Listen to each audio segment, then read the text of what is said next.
गाय के गोबर को सहेजने और उसके सदुपयोग के लिए छत्तीसगढ़ में भूपेश सरकार गोधन न्याय योजना की शुरुआत कर दिया है, जिसके तहत सरकार गाय के गोबर की खरीदी भी करेगी।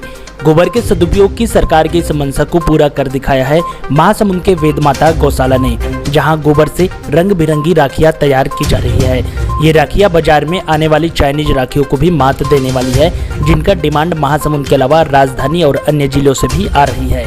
ये रिपोर्ट देखिए। चीनी सामानों के बहिष्कार के बीच इस बार रक्षाबंधन में भाइयों की कलाई पर गोबर से बनी राखियां सजेगी। इन सुंदर और आकर्षक राखियों को जिला मुख्यालय के ग्राम भलेसर स्थित वेद माता गौशाला में तैयार किया जा रहा है। गौरतलब है कि हर साल चीन से बनी राखियां लोगों के लिए आकर्षण का केंद्र होता है, लेकिन इस बार बाजार में चीन से आने वाली राखियों को लोग खरीदने से परहेज कर रहे हैं और स्वदेशी गोबर से बनी राखियों की डिमांड बढ़ गई है। यही कारण है कि जिले के गौशालाओं में गोबर सहित अन्य संसाधनों से राखियां तैयार की जा रही है। पहली बार गौशाला में गोबर से राखियां बनाई जा रही है। गाय के गोबर को मूर्ति के आकार में अलग अलग डिजाइन बनाकर उसे रंग बिरंगे रेशमी धागों में लगाकर आकर्षक राखियां तैयार की जा रही है, जिसकी कीमत 10 रुपए से 60 रुपए तक है।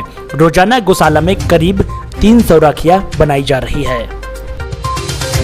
राखी का त्योहार है तो राखी को मतलब राखी बना रहे हैं।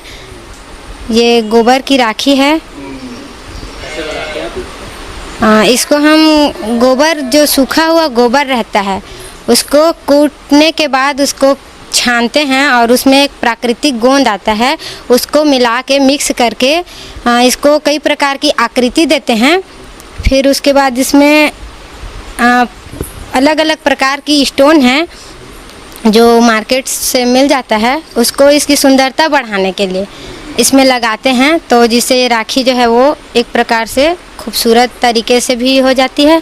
गोबर की राखियाँ हम इसलिए बना रहे हैं क्योंकि जो चाइनीज़ वाले आ रहे हैं ना उनका बहिष्कार कर सकें, और इसमें गोबर की राखी बनाते हैं ना उसमें कम खर्चे भी आते हैं, और इसमें और कुछ हम बाहर से मार्केट से खरीद कर लाते हैं डिज़ाइन, उसको डालने से गोबर की राखियों में सुंदरता और बढ़ जाती है। इसमें गोबर जो सूखा हुआ गोबर रहता है उसको हम छानते हैं कूट करके, उसके बाद उसको उसमें प्राकृतिक एक गोंद आता है जिसको हम मिला करके एक उसको आकार देते हैं, जितना जैसे वाले राखी बनाने रहते हैं वैसे उसका आकार देते हैं। फिर उसके बाद उसको सुखा करके ना जो मार्केट में डिज़ाइन मिलता है उसको हम ला करके इसमें डालते हैं, जिससे उसकी सुंदरता में और बढ़ोतरी होती है।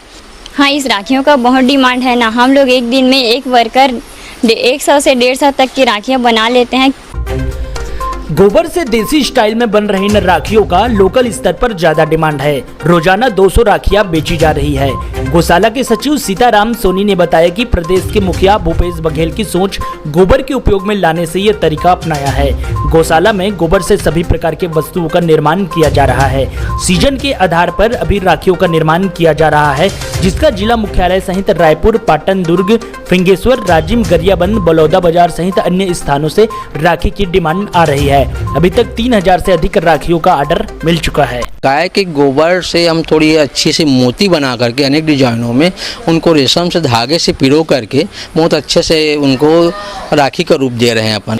हमारे यहाँ सस्ते रूप से महंगे भी राखी हैं, जैसे बड़े स्तर पे जो अच्छे उपलब्ध और डिजाइन से मांगते हैं उनको तो वो 50 रुपये 60 रुपये तक है, और मिनिमम 10 रुपये से शुरू होकर 10, 20, 30, 25 ऐसा तक मिनिमम उनके जैसे मांग है दुकानदारों की। हमको इस रेट में चाहिए, इतना 100 पीस चाहिए, 200 पीस चाहिए, 10 रुपये की, 20 रुपये की, उस डिजाइन सब बना के दे रहे हैं उनको। गौशाला में राखियों के अलावा गमले, दिए, कंडे, दाह संस्कार की लकड़ी और घरेलू सजावट की वस्तुओं को भी तैयार किया जा रहा है, जिसका जिला प्रशासन भी तारीफ कर रहा है। जिला प्रशासन द्वारा चलाए जा रहे नरवा, गरवा, घुरवा और बारी योजना के तहत स्व सहायता समूह की महिलाओं का इस गौशाला में लाकर प्रशिक्षण दिया जाता है। इसी का नतीजा है कि इस बार गौशाला के साथ साथ कछारडी और सांकरा के समूह की महिलाएं भी गोबर से राखियां बनाकर तैयार कर रही है। देखिए, जैसा कि आपने कहा बिल्कुल ठीक है कि भलेसर में जो गौशाला है वहाँ पे जो है महिलाओं के द्वारा गोबर से अनेक उत्पाद बनाए जा रहे हैं, जिसमें कि गमला है, कंडे हैं, फिर राखी का भी उन्होंने अभी रक्षाबंधन को देखते हुए उत्पादन शुरू किया, जो कि बहुत सराहनीय है। उसमें हमारे पशुपालन विभाग के साथ समन्वय करके सहयोग लगातार मिलता रहता है, और वहाँ हम अपने स्व सहायता समूह जो बाकी गोठान में काम कर रहे हैं उनको भी वहाँ प्रशिक्षण के लिए भेजते हैं। तो उसके एक सहयोग के लिए उनको धन्यवाद भी मैं देना चाहूँगा आपके माध्यम से।